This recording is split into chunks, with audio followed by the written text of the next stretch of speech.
Hello. How are y'all? Why y'all ain't tell me I needed 50 followers, subscribers to go live on YouTube? Why ain't nobody tell me that? Y'all have me over here thinking, I got 30 something. I'm good because I thought the threshold was 30. Boy is lying. Okay, nobody ain't tell me that. I don't know why y'all ain't tell me that. But anyway, how are y'all? Did y'all miss me? Did you miss me? Or did you miss me? Did y'all miss me? Or did y'all miss me? I started thinking that I was going to be on I started thinking I was going to be on the computer, and then I was like, I'm not going to be on the computer because I got stuff to do. Okay? I am going to open the computer though. Make sure I am still live on YouTube. But I'm not going to be on the computer because I got stuff to do. Okay? I got stuff to do. This dog about to be all up in my face about food in a second. Say hi to the people. All up in my face about food in a second. So I'm just going to check this connection, make sure everything is working. I pray that y'all had an awesome, amazing January.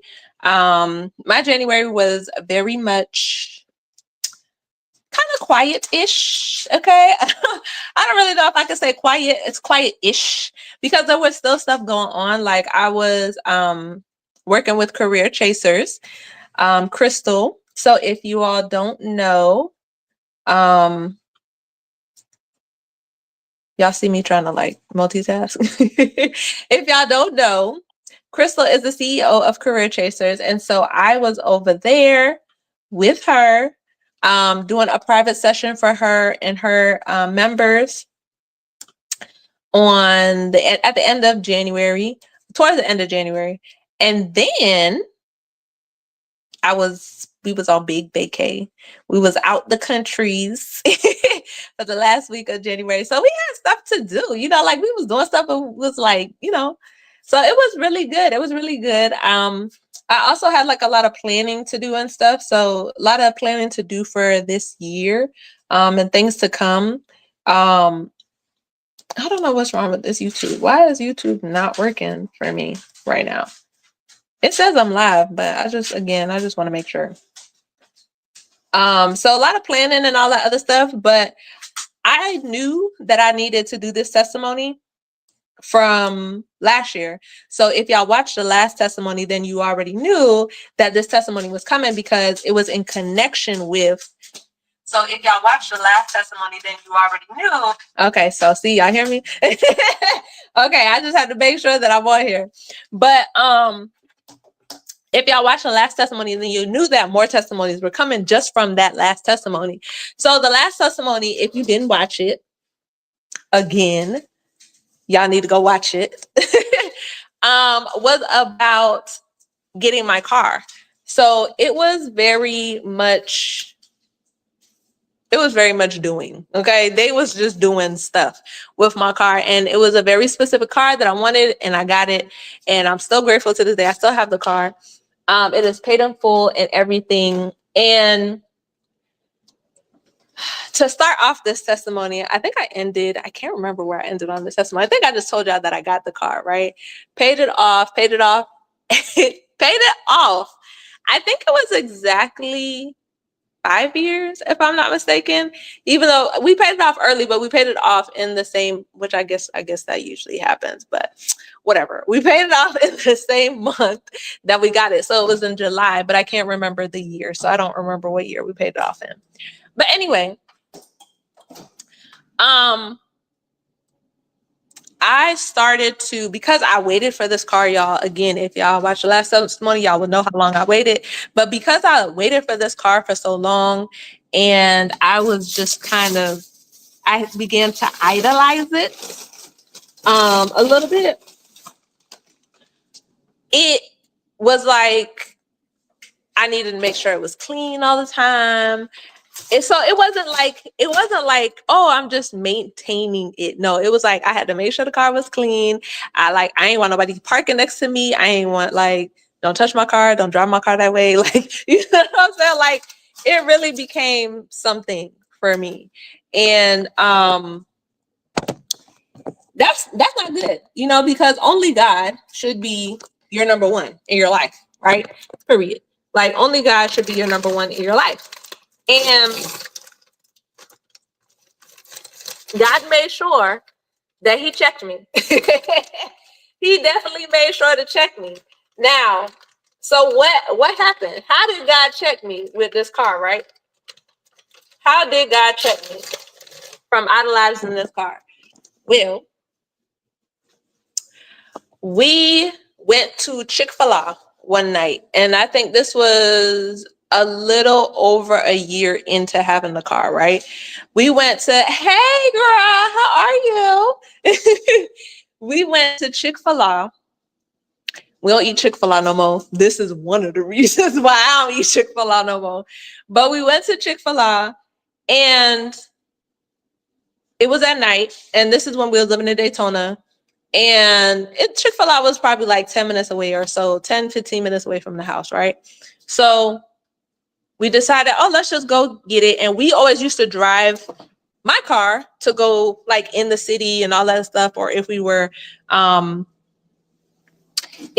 like going down to Miami or whatever, we would drive my car, right? Because it didn't have a lot of miles. I didn't have to drive it to work because I walked to work. So it never really got driven. So if we had to do anything little, we drove my car. So we decided to drive my car to Chick-fil-A. So we drive to Chick-fil-A, and on the way back, okay, I need y'all to imagine this. So we turned onto the road that we're going back to the house, and there's a 2-lane road. So one lane, I'm sorry, not a 2-lane road. It's a 4-lane road. I don't know. But there's 2 lanes going north, 2 lanes coming south. Okay.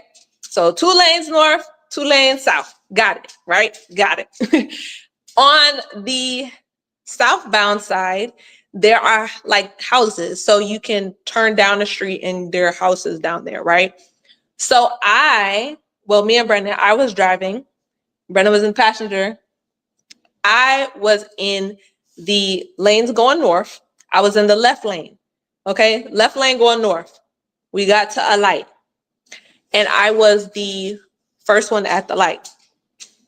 So I'm the first one at the light, left lane, north bound, right? I remember the light turning green. I remember this like it was yesterday. The light turned green. I, took off from the light. I didn't speed. I know my car fast and like vroom vroom and all that, but I was not speeding. I literally I just took off. I went probably like 30 miles per hour, right? Going down the street. And plus, y'all know I got Chick-fil-A. I can't be having this stuff spilling all in my car. We got, lemonade and all that stuff. So we was driving down the street, and then not even half a mile from it wasn't even half a mile. It was probably like a quarter mile legit. There is a left turning lane so that you can turn down one of those streets with the houses, right? So obviously this left turning lane cuts across the 2 southbound lanes, and then it's over into, you go down the street where the houses are.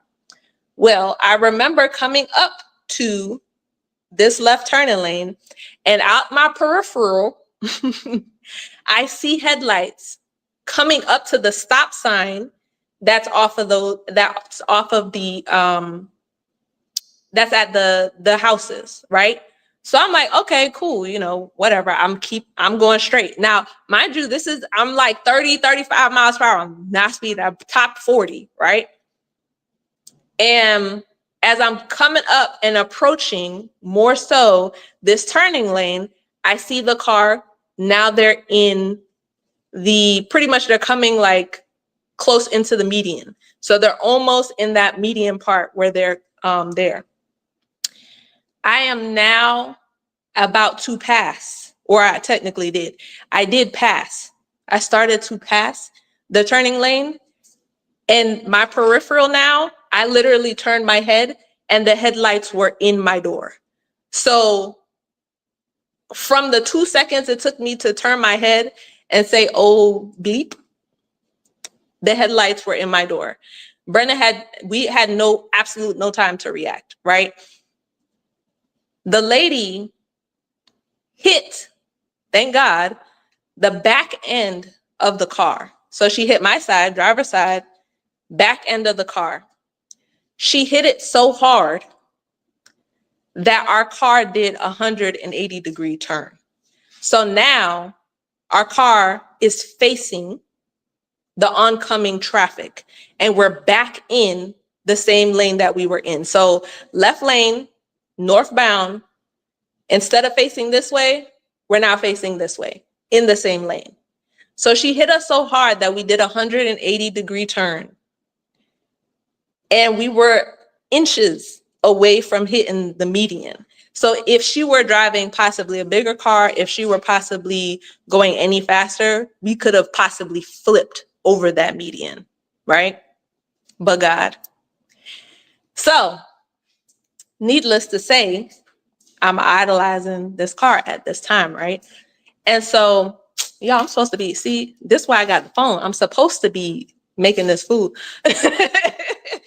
But so yeah, so I'm pissed because well, first of all, I'm shocked, right?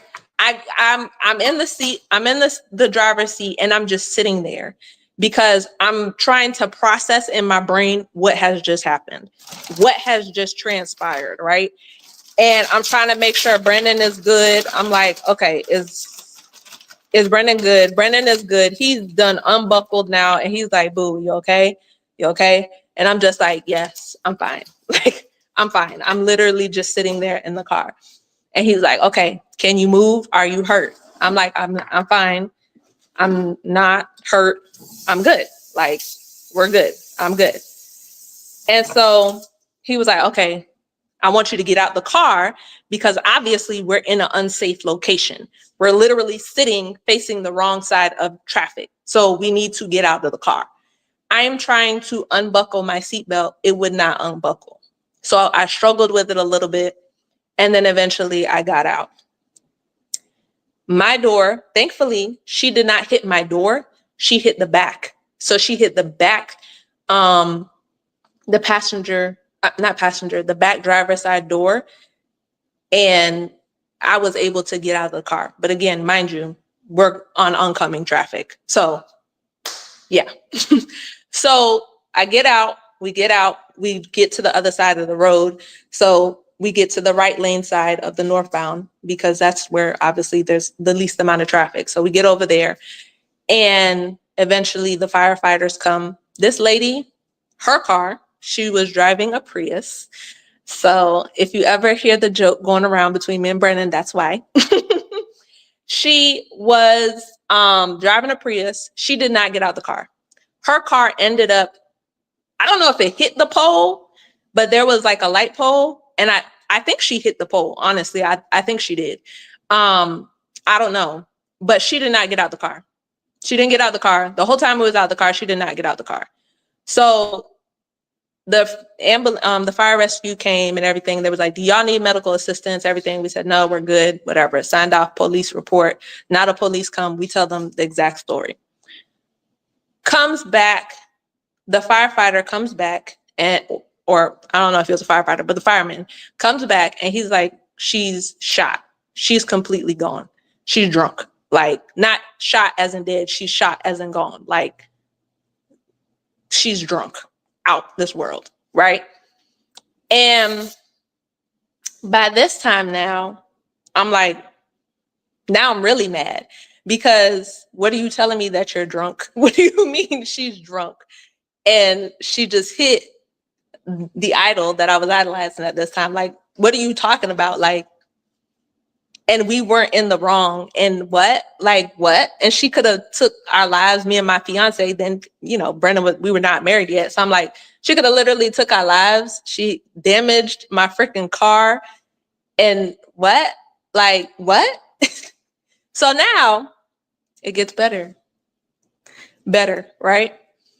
Now this man, random man, comes over and he's like, oh my gosh, I'm so sorry. Like, I didn't see anything, but heard it, because he lives in the houses over on that street where she was coming from. And he was like, I'm so pissed because this is the third time she did this. Sir, what? What are you talking about? Who are you? And where are you? Who? What? Yes. Third time that she drunk drove from her home and hit somebody. Third time that she did this. I'm like, what do you mean? This is the third time. He was like, yes, she did it. We keep telling her she has to stop doing that. And, she lives just right down there. Like, her house is right there, like 5 houses down from the stop sign. And I'm like, this woman didn't even come, not even a quarter mile from her house. That tells you how intoxicated she was. And she literally hit a whole car. Like, what? So, thank God we have good people around us. We had somebody come pick us up with our Chick-fil-A. We got back to our puppy dog, Ciroc, because I know Ciroc was like, I know y'all just said y'all was going to go to get Chick-fil-A, but y'all ain't back yet, right?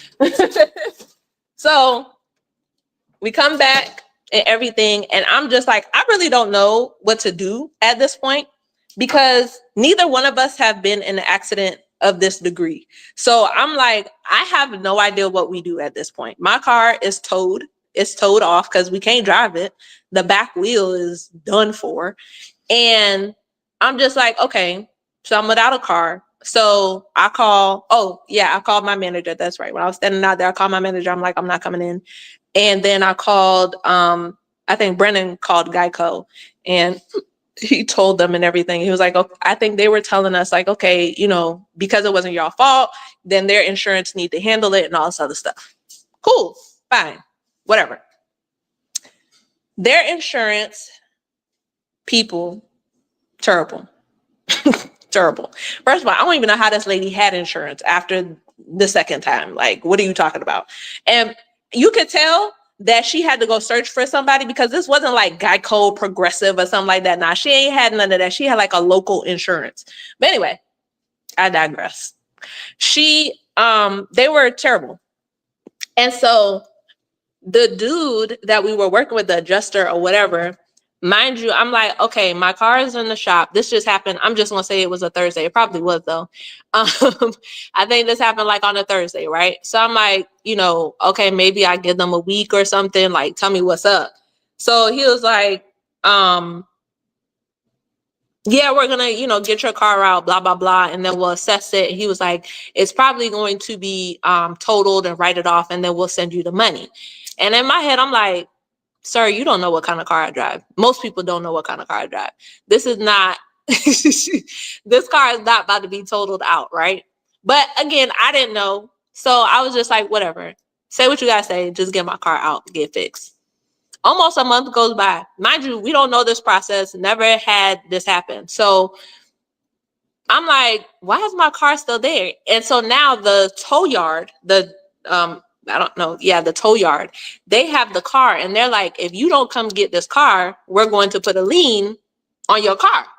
And so now I'm calling our insurance back, and they're like, yeah, not our insurance back, but I'm trying to call the adjuster, her insurance, and he not answering and all this other stuff. And at this time, now we're actually filing for a lawsuit too, because we're like, I had to go, we went into the hospital. I'm sorry. So we did get dropped back home. We finished our Chick-fil-A, but then we did go to the hospital the same night, right? So we went to the emergency room and I found out, well, Brenda was perfectly fine. Amen. But I found out that I had a bulging disc. So I had a bulging disc in my neck. So what happened was, when the impact came, I told y'all I turned my head, but by the time I turned my head, her headlights were already in my door. And so what happened was, my head, I think it just like whiplashed kind of into thank God, the airbag that deploys from the doors. So none of the glass shattered or nothing like that, but I think my head hit it, and just that whole motion and everything, and obviously the car is doing a whole 180. It actually, like, this bulged my disc. It's C6 and 7 or something like that, right? So we went, and now we're talking to the lawyer and everything. And so the lawyer, he was asking about the car. He was like, where's the car? And I was like, they're not answering. He was like, you can just call your insurance and have them take it out. And then them insurances just fight on the back end to fix your car.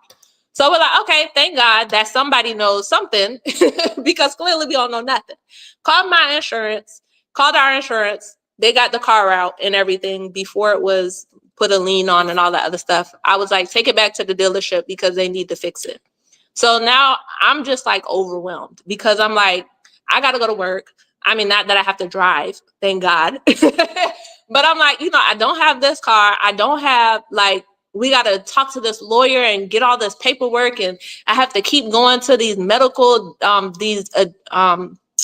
chiropractors and different doctors and all this stuff in order to get the most amount of money. And then I got to go back, and now I got to find somebody else that can go to sue her for the amount of diminished value on my car. So the difference of what my car was worth to what it is now that has been an accident, like, it was just a lot. And I'm just like, bro, like, I remember going to Brenda's job and I was just like crying, like, because I'm like, I don't want to do this. Like, why did we have to go through all of this? Right. So it's done. We get the settlement money. Brandon, even though he didn't get hurt, he got almost, it was still a good amount of money. It was probably kind of like maybe a little bit more than half of what I got. And so they filed it separately. They sued her on 2 separate cases because we're 2 separate people. So he got money, I got money. And then, we also got money for the car. But I was just like, at this time, I was just over it. At this time, I'm over my job. At that point, I'm like, I don't want to work here. I don't want to be here. I don't want to live here. I don't want to do nothing over here, right? So we, when did this happen? This happened in November. So it had to be 2017. I didn't get the car back until January, because it was just that much of a hot mess. I didn't get it back until January. And then even still, we had to keep taking it back after that. So that was 2018. So 2018 was when we were getting married too, because we were engaged in 2017 and we were getting married. So at this point, I'm like, we got to get out of here, right? I'm like, I can't be here. We can't be at this job. I already decided we was leaving. Not that we was leaving, but that I wasn't going back to work. I said, I don't care if we don't leave here or not. I'm not coming back to this job after April 30th. Okay. So now we're in the process of finding a house, but in the blessing in this and the testimony from this whole accident is that because of the accident, we were able to buy our house. We were able to buy our house. We had a down payment. We started saving and everything, but now we didn't have to wait. We didn't have to wait to get that money, even though at that time we didn't see it as a blessing. Of course, no. Who's going to see an accident, a car, all of this, the back and forth with the doctors? Ain't nobody see that as no blessing. No, who sees that as a blessing? I mean, a blessing to be alive, of course. But the blessing from it was that settlement money was able to be planted as a seed into our first home. So our first home was paid from the frustration, from the damage, from the drunkenness of a woman, from all of that. I had to realize, and I only realized this probably like last year or a year ago. Like maybe a year or two ago, that from this accident, I was able to, one, be released from that idolatry that I had going on with the car, but 2, that we were also able to be planted into our first home. We were able to actually purchase our first home in perfect timing. Let me say this. because there's a second imperfect timing. Because if y'all don't know where we live in Port St. Lucie. And if you look at how much it cost to purchase any house back in 2018, it is half the price that it is now. So we only talking we going on 6 years? Yeah, 6 years now. Half the price. So not only did we get in on the perfect time, but not only were we able to purchase and put the down payment on the house and still have some left over, we were also able to buy in the perfect timing. In the perfect timing. So God gave us overflow for the frustrations that we had. He literally had everything work out for our good, for us to even have overflow. So our equity grew, which allowed us to even get another house. And since I'm only 25 minutes in, I'm going to tell y'all about that testimony too. I'm just going to put it in this one as well. I'm not going to go too in depth because I've told this testimony a couple of times too, but we were able, because we got it at such a perfect time in Port St. Lucie, we were able to use the equity. Yes. We were able to use the equity out of this house to purchase another house in perfect timing too. Let me tell y'all, because don't sleep on Fort Pierce. Fort Pierce is about 20 miles up the road, but they are renovating out of the booty up there. Okay. So and it was during the time, even getting that house in perfect timing. I don't know if y'all know, but if y'all don't, and we bought this in the second house around 2021, I think. It's been 2 years, 3 years. Lord, the year's been passing, okay? But I think it was 2021. So before, if y'all don't know the process, before you take out the equity, you have to get your house appraised. I asked God that year, right? Earlier that year, not related to even purchasing the second house. I asked God, I said, God, I would love to close out this year with $50,000 in the bank.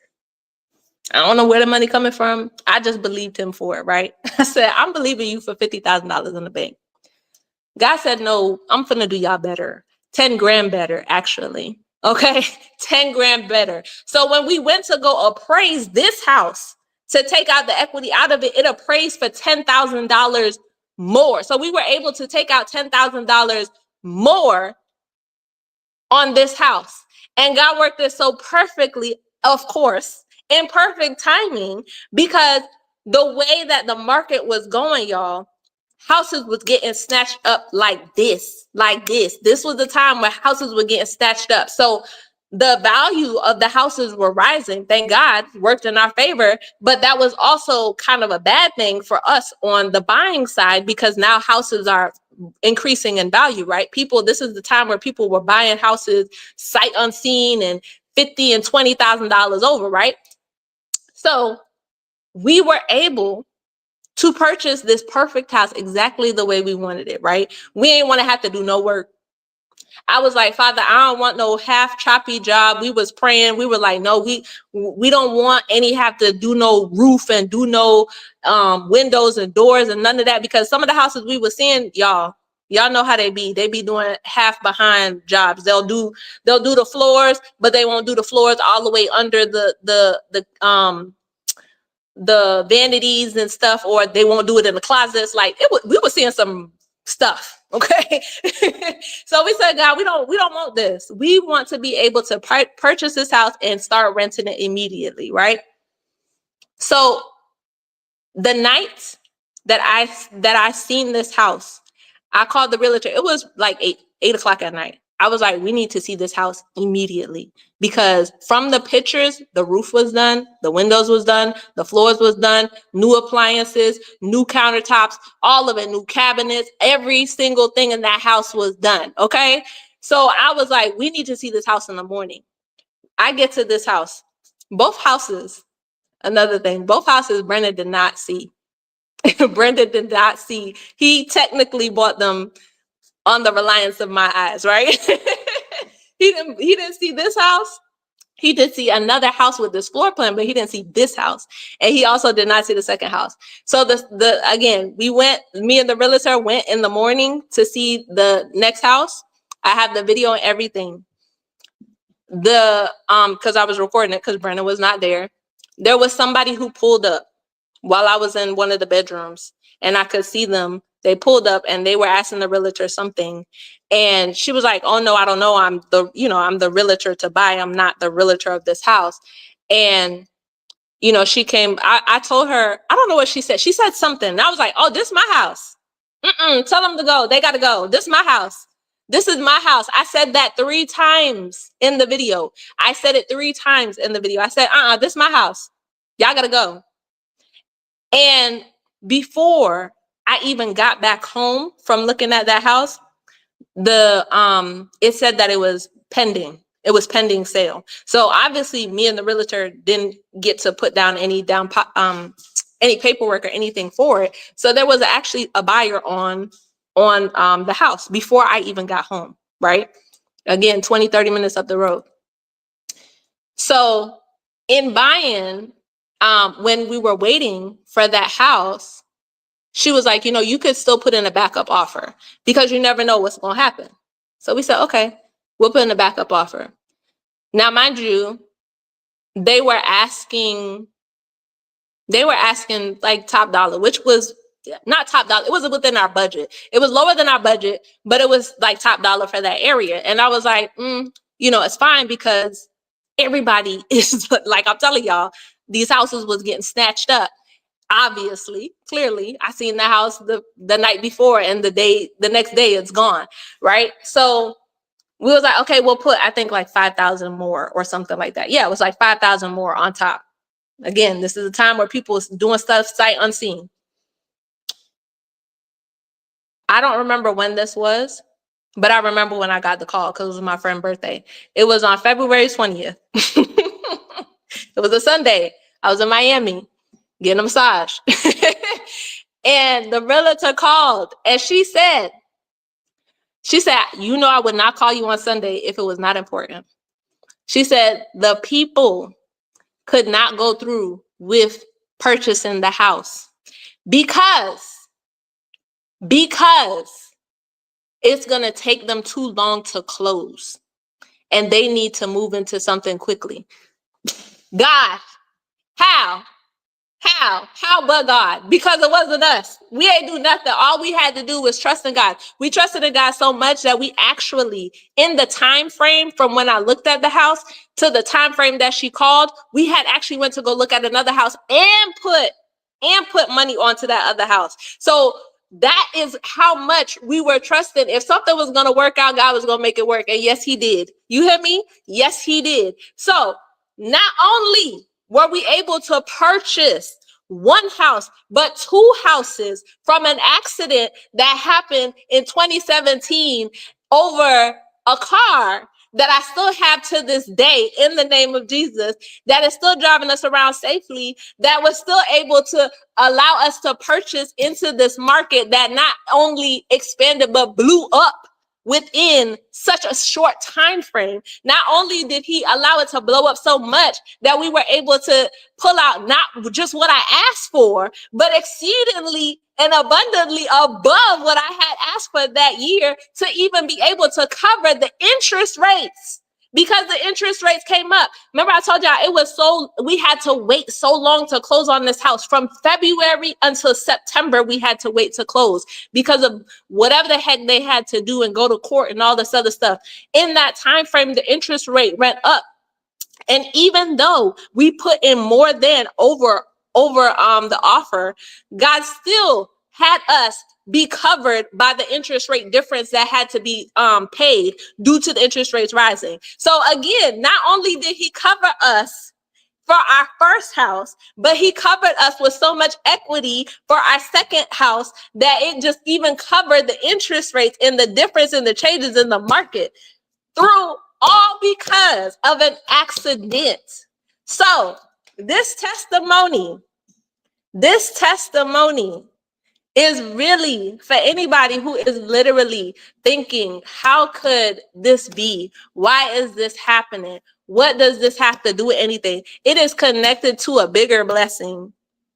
It is connected to a bigger blessing. Okay. So expect your bigger blessing because he is connecting it to a bigger blessing. There is no other way. You hear me? That God is about to have you sit out here stranded. That he about to sit out you and not provide for you. That he's about to sit out here and just not look out for you. You are covered by the blood of Jesus. So not only were we safe, not only did we get married, not only did we go on a honeymoon, not only did we buy a house, we bought a second house. Like, from one accident that at that time looked like, but why?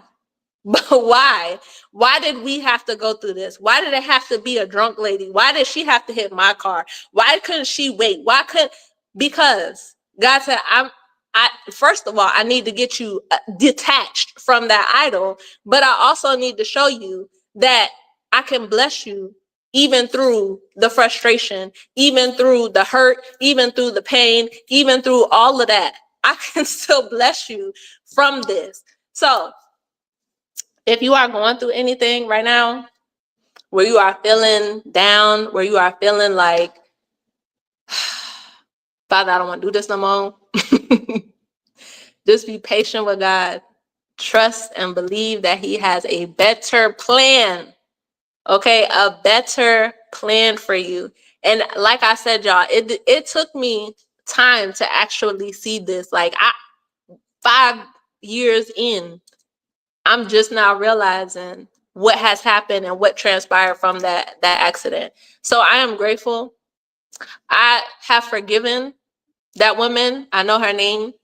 I'm not gonna say her name, but I have forgiven her. I prayed to make sure that she has no longer hurt anybody else, one, first and foremost, but that she stops hurting herself as well, because obviously we all know that getting drunk like that is nothing good. So I'm good. I'm at peace. I am grateful. And I am excited for any blessing that is coming and testimony that is coming from y'all from waiting. For any frustration that y'all are going through, trust and believe that God is about to provide an overflow. He is still watching. He sees everything. So just believe in him, trust in him at all times. He is making it work out for the good of those who love him. So continue to show him love, praise, gratitude, all of that, and to edify his name. If anybody is causing y'all stress, pray for them. Pray for them, okay? And yeah, I think that's it. I think that's it. I'm not gonna take no more of y'all time. I pray that this testimony blessed y'all. I pray that she is sober too. Amen.